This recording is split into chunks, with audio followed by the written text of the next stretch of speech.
What's going on, everyone? This is my 2006 Toyota Camry, and you see the title of the video. I think this is the best car that you can get for 3,000 bucks.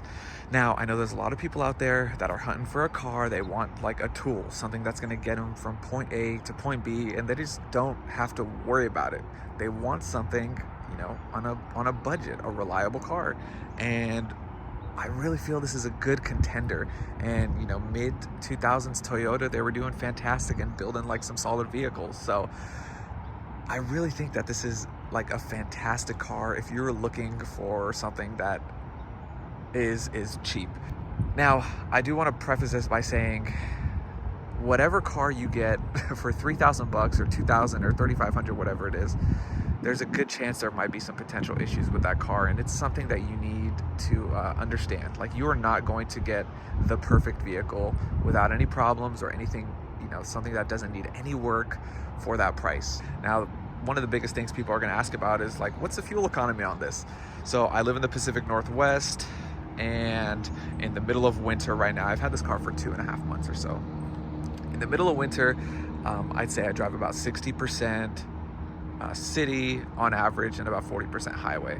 I would say if I drive decent and not like a complete maniac, I can pull around 300, let's say 330 to 350 miles on a full tank of gas. And that's till, you know, like say till the light turns on. Obviously you could stretch it, but I don't typically recommend it. If the light turns on, I just try to go get gas as soon as possible. The first trip I took in this, a road trip, I want to say about, let's say 80% highway, 20% city on a full tank, and I did like 430 or so, 430, 440 miles for the entire tank. And so I don't know what that ends up being. Like, I can't do the math that quick in my head. Say like between 28 and 33 miles per gallon, something like that. And that's in the middle of the winter. Obviously in the summer with the different fuel, that is going to change, but yeah, that's the middle of winter. I'm gonna take you in the interior. Interior is nothing crazy, okay? Now, it is dirty. Like, I do need to have it cleaned and detailed, which I'm just gonna do myself when the weather gets warm so it can dry out fast, but the interior is as simple as can be. Okay, I've got some compressed air and tape over here, but there is literally nothing about it, okay? There's cup holders, and that's basically what you get, okay? That's the rear.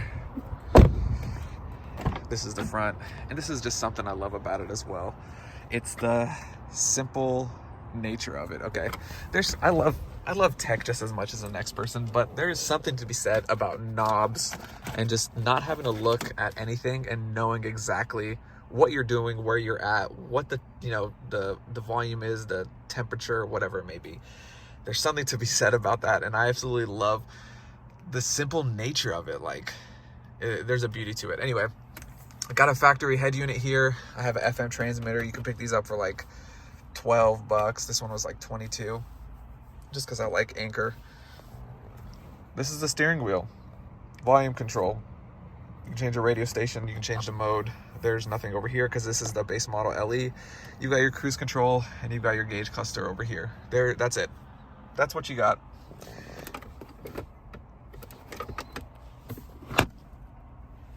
Again, the car is dirty. I picked it up and it was cold, and I don't really want to go through an interior detail and let the car dry, but I love the simple nature of the interior. Next thing, I'm gonna pop the hood.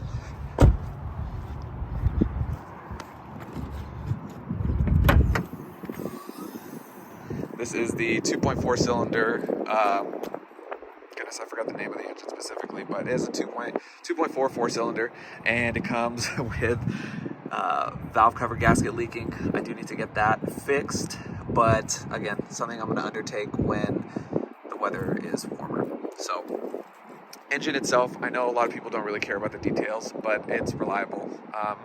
This is before the generation. I believe that they had issues with leaking, which I think started in 2007 till 2009 or 10. Someone correct me if I'm wrong, if you know the details. I'm not 100% sure, but from what I was reading, engine is super reliable. You can just get in and go, and it will work. Now, we had an ice storm here last week, and it was the coldest it's been since I had purchased a car, and I was kind of hesitant about whether or not the car would start, because it was sitting for a few days. Like, I mean, the roads were just iced over, and I'm like, this is not going, I'm not gonna take this anywhere. I'm just gonna stay at home because it was that bad.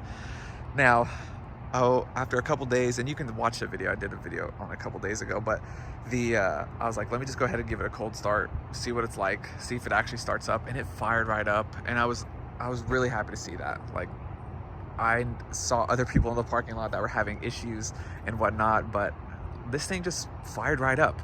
And I feel like that's something you can expect with a Toyota that's been at least like somewhat maintained. Overall, in terms of like the body styling and whatnot, you've got this standard Camry dent over here, which I'm gonna pull come the spring. Again, a lot of this is gonna be in the spring, but you can't really do it from the back because there's really no room to do it like a lot of people will recommend. But in terms of styling, I think the car looks good. It's a very, just a very generic body style, but it's timeless in a way at the same time.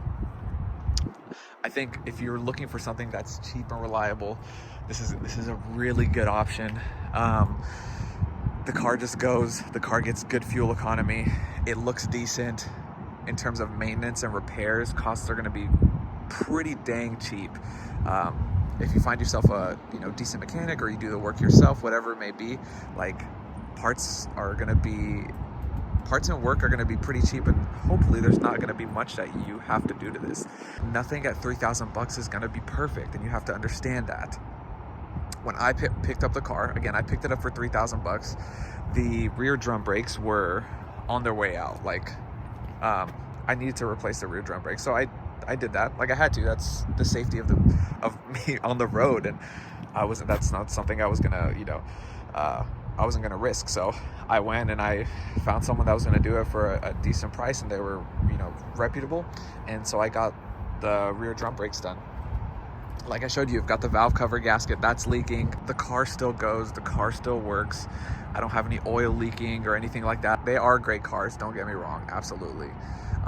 Are there other ones out there that don't have issues with the valve cover gasket leaking? Like, the brakes are good, like everything's maintained, the interior's clean? Yes, there is, but you're gonna pay a premium. You're gonna pay $4,700, you're gonna pay $5,000, $5,500, whatever it may be, because the markets differ. So that's just something I want you to kind of keep in consideration. Overall, I love this car for what it is. I love that I can get in and just romp on it and not have to worry too much, and it just goes and it gets the job done. It's good for me right now for where I'm at. So if you have any questions, go ahead, drop them down below, and I'll try to answer them. That's a video. Thanks for watching, y'all. See you next time.